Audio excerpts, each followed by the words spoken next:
ഇതൊന്നും കണ്ട വിറക്കുന്നവനല്ല രാഹുൽ ഗാന്ധി. അതൊക്കെ അങ്ങ് മോദി കോട്ടയിലുണ്ടാകും. ഞാഞ്ഞൂളുകളെ കണ്ട് പേടിക്കുന്നവർ. ഓലപ്പാമ്പിനെ കാണിച്ച് വിരട്ടാമെന്ന് കരുതിയെങ്കിൽ അതങ്ങും എട്ടാക്കി മടക്കി പോക്കറ്റിൽ വെച്ചോളൂ.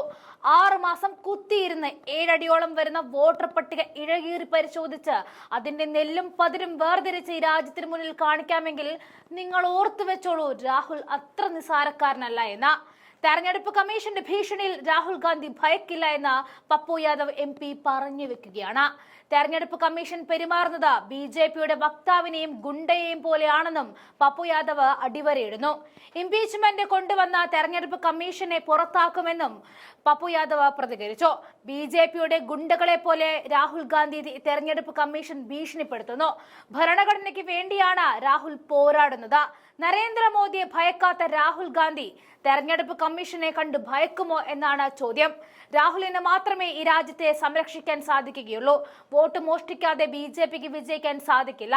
ഇംപീച്ച്മെന്റ് കൊണ്ടുവന്ന് തെരഞ്ഞെടുപ്പ് കമ്മീഷന് പുറത്താക്കണം. ഇന്ത്യ സഖ്യം ഒറ്റക്കെട്ടായി മുന്നേറുമെന്നും പപ്പു യാദവ് പറഞ്ഞു.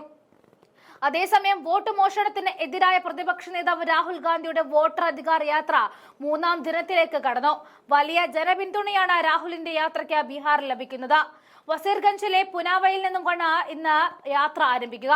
തേജസ്വി യാദവ് അടക്കമുള്ള വിവിധ ഇന്ത്യ സഖ്യ നേതാക്കൾ ഇന്നും യാത്രയ്ക്ക് ഒപ്പമുണ്ടാകും. അതേസമയം തെരഞ്ഞെടുപ്പ് കമ്മീഷൻ നേരിട്ട് വെല്ലുവിളിക്കുകയാണ് രാഹുൽ ഗാന്ധി ചെയ്യുന്നത്.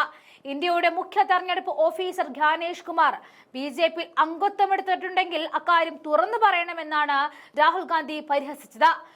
ചുമതല സത്യസന്ധമായി നിർവഹിച്ചില്ല എങ്കിൽ നടപടി ഉണ്ടാകുമെന്നും മുഖ്യ തെരഞ്ഞെടുപ്പ് കമ്മീഷൻ ഓർക്കണമെന്നും രാഹുൽ ആഞ്ഞടിച്ചു.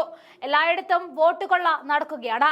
വോട്ട് കൊള്ളയുടെ വിവരങ്ങൾ പുറത്തു വന്നിട്ടുണ്ടെന്നും തെരഞ്ഞെടുപ്പ് കമ്മീഷൻ അതൊന്നും പരിശോധിക്കാൻ തയ്യാറാകുന്നില്ല എന്നും രാഹുൽ പറയുന്നുണ്ട്. രാജ്യമുടൻ തന്നെ തെരഞ്ഞെടുപ്പ് കമ്മീഷനോട് സത്യപ്രസ്താവന ആവശ്യപ്പെടും. ഉത്തരവാദിത്തം തെരഞ്ഞെടുപ്പ് കമ്മീഷന്റേതാണെന്നും അദ്ദേഹം വ്യക്തമാക്കി. തെരഞ്ഞെടുപ്പ് കമ്മീഷനെ വോട്ട് റദ്ദാക്കൽ യോജന എന്നാണ് ഇന്ത്യ സഖ്യം വിശേഷിപ്പിച്ചത്. മുഖ്യ തെരഞ്ഞെടുപ്പ് കമ്മീഷണർ ജ്ഞാനേഷ് കുമാർ BJPയുടെ പുതിയ വക്താവാണെന്നും വിമർശനമുണ്ട്. അതേസമയം വോട്ട് കൊള്ളക്കെതിരായ ജനകീയ മാർച്ചായി ബീഹാറിലെ ഗ്രാമങ്ങളിലൂടെ രാഹുൽ ഗാന്ധിയുടെ വോട്ടർ അധികാർ യാത്ര തുടരുകയാണ്. കുടുംബയിൽ നിന്നും ഗയയിലേക്കുള്ള വോട്ടർ അധികാർ യാത്രയുമായി എത്തുന്ന രാഹുൽ ഗാന്ധിയും ഇന്ത്യ സഖ്യ നേതാക്കളെയും കാത്ത 1000 ഗ്രാമപാതയോരങ്ങളിൽ കാത്തു നിൽക്കുകയാണ്. വോട്ടവകാശം നഷ്ടപ്പെടുന്നവരുമായി രാഹുൽ ഗാന്ധി സംവദിച്ചു. ദരിദ്രരുടെ അവകാശ സംരക്ഷണത്തിനായി പോരാടുമെന്നും വോട്ട് കൊള്ള അവസാനിപ്പിക്കുമെന്നും രാഹുൽ ഗാന്ധിയുടെ ഉറപ്പു നൽകി.